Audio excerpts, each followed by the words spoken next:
think what makes this production of Guys and Dolls so special is we're coming off of COVID and quarantine where we were forced to be separate from everybody and forced to not have contact with the people that we love. And this is a timeless classic story of taking a gamble on love. And in this staging, we're forced to communicate and collaborate and touch one another. And it's just coming off of COVID. It's a breath of fresh air. I call it lightning in a bottle. And the genius staging of Nick Heitner and the choreography of Arlene Phillips with James Cousins forces you to be a part of the action, forces you to experience this joy. You're in Times Square at one moment, thank you, and then you're in Havana, and then you're in the Mission, then you're rocking the boat with the gangsters in the Mission, and it's just pure joy. The immersive nature. I mean, you're allowed to step into the world of. Sorry. The immersive nature. You're able to step into the world and be with the characters and be a part of the story. And not only that, the best way I can answer is I've never been in love before. One of my favorite parts is when you see the audience members look between Celinde and I in the middle of the show, and it feels like they're in the middle of every actor's chemistry. And I think it's a rare opportunity for an audience to be able to step in between the chemistry of the characters, especially in a musical, because the song perpetuates that chemistry, and it feels like we're all in a microwave that is just breeding happiness. And sorry, there's a lot going on here. And so I think it's that immersive element that allows the audience to be swallowed up in the story like it hasn't been done before. Well, it's immersive, and it's Guys and Dolls with a completely new modern jacket on. I think it's multi-generational, meaning that you can bring your grandparents, your parents, your kids will love it. So I think it's for everyone, and I don't know a show that does that. And you'll recognize songs that you didn't even know were in this show. So yeah, I think it's an incredible immersive experience. I mean, the first thing that comes to my mind is the fact that it's immersive, that we're in the round, that the audience set the atmosphere of being on Broadway. The fact that they sell hot dogs down there and pretzels, that's very important. But I think it's all Nick Heitner. It's his. He's got a je ne sais quoi to him, but he's class, and every time I've worked with Nick, it's all about the truth and sincerity, and the objectives and the obstacles, and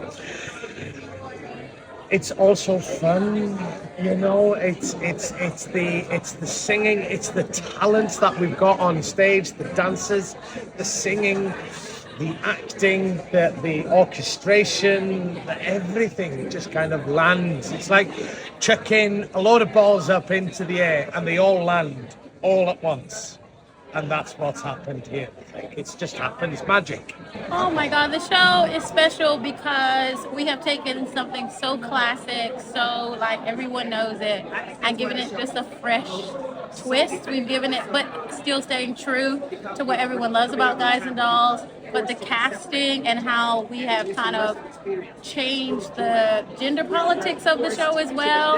And it's still fun and it's still funny, but it still feels like it's today. Like it can still last all these years. It still is a show that you'll love no matter what age you are. It's so cool to see 20-year-olds and 80-year-olds dancing together in a show, in a musical. Like it's crazy. It's amazing.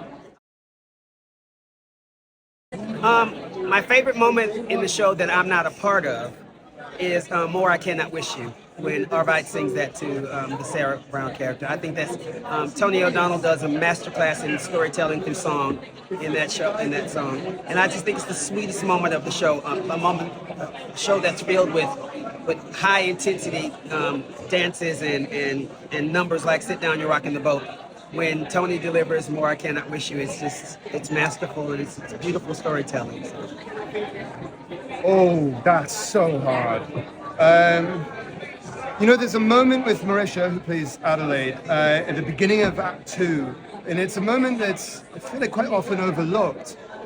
But it's where Sky and Adelaide almost confront each other, and the two characters you don't expect to confront each other. And she essentially says that she can't find another person because she's in love with Nathan. And it's a moment of real truth that, for me, hits Sky like a bus. And I think it's the first time that Sky is really hit with a reality that he feels really, really frightened of.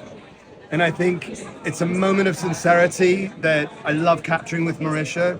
And I think it's the one moment on stage that we really enjoy sharing together. So I think it's got to be up there. It's one of my favorites. Not my favorite, I've got many. So I'm going to say one.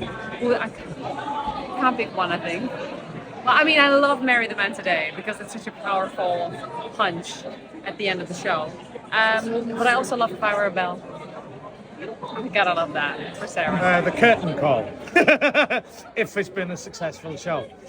No, I jest. It's difficult to beat Sit Down, You're Rocking the Boat.